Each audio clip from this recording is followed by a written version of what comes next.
Halo semuanya, aku Felicia Fitri Maula dengan NIM 2501030062. Di video ini aku akan mempresentasikan proposal aku dengan judul Pengaruh Gaya Komunikasi Terbuka terhadap Kualitas Hubungan Persahabatan Remaja di Gen Z di Kota Tangerang.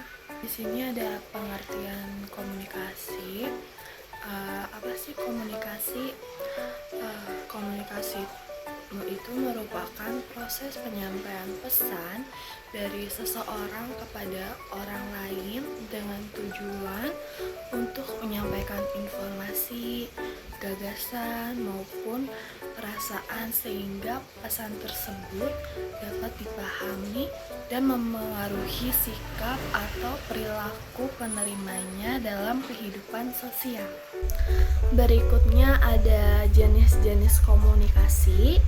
Yang pertama itu komunikasi verbal, yaitu proses penyampaian pesan yang menggunakan kata-kata baik secara lisan maupun tulisan, sehingga pesan dapat dipahami secara jelas oleh penerima. Lalu kedua ada komunikasi nonverbal, yaitu komunikasi yang dilakukan tanpa kata-kata melainkan melalui ekspresi wajah, gerak tubuh, sentuhan, dan penampilan. Lalu ketiga itu ada komunikasi formal, yaitu komunikasi yang berlangsung dalam situasi resmi dengan tata bahasa. Lalu keempat itu ada komunikasi informal, yaitu komunikasi yang terjadi secara santai tanpa terikat aturan resmi.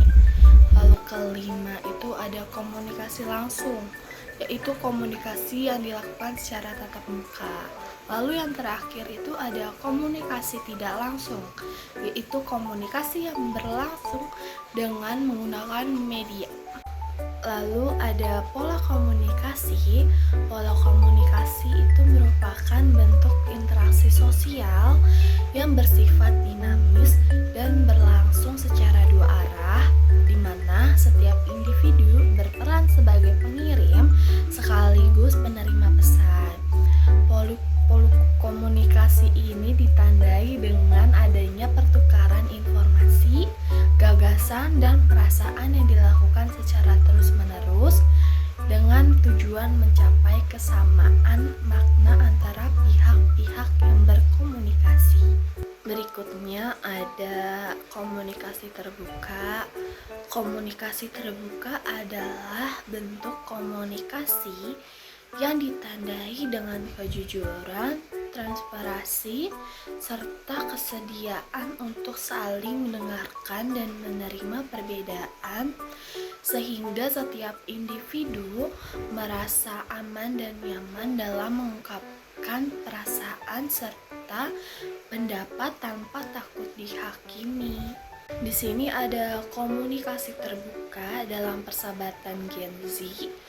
Dalam hubungan persahabatan remaja Gen Z, komunikasi terbuka tercermin dari keberanian untuk berbagi cerita pribadi, kemampuan mendengarkan secara empati, serta adanya sikap saling menghargai yang pada akhirnya dapat memperkuat kepercayaan dan kedekatan emosional antar teman. Lalu ada jenis-jenis komunikasi terbuka. Yang pertama itu komunikasi verbal, yaitu komunikasi terbuka yang dilakukan dengan menggunakan bahasa sebagai alat utama dalam menyampaikan pikiran, perasaan, dan pendapat secara jelas. Lalu yang kedua itu ada komunikasi nonverbal, yaitu komunikasi terbuka yang disampaikan tanpa menggunakan kata-kata, melainkan melalui ekspresi wajah, gerak tubuh, dan sikap. Lalu yang ketiga itu ada komunikasi tulisan, yaitu bentuk komunikasi terbuka yang dilakukan melalui media tertulis seperti pesan singkat, surat elektronik, atau media lainnya. Lalu yang terakhir itu ada komunikasi simbol, yaitu komunikasi terbuka yang disampaikan melalui simbol-simbol seperti pemberian isyarat, ekspresi, atau tindakan tertentu yang memiliki makna khusus.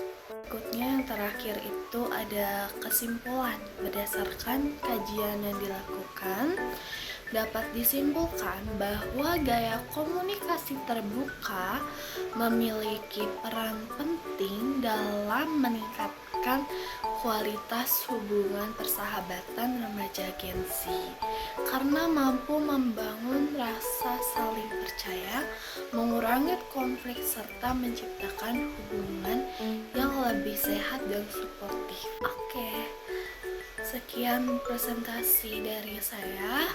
Kurang lebihnya mohon maaf. Wassalamualaikum warahmatullahi wabarakatuh.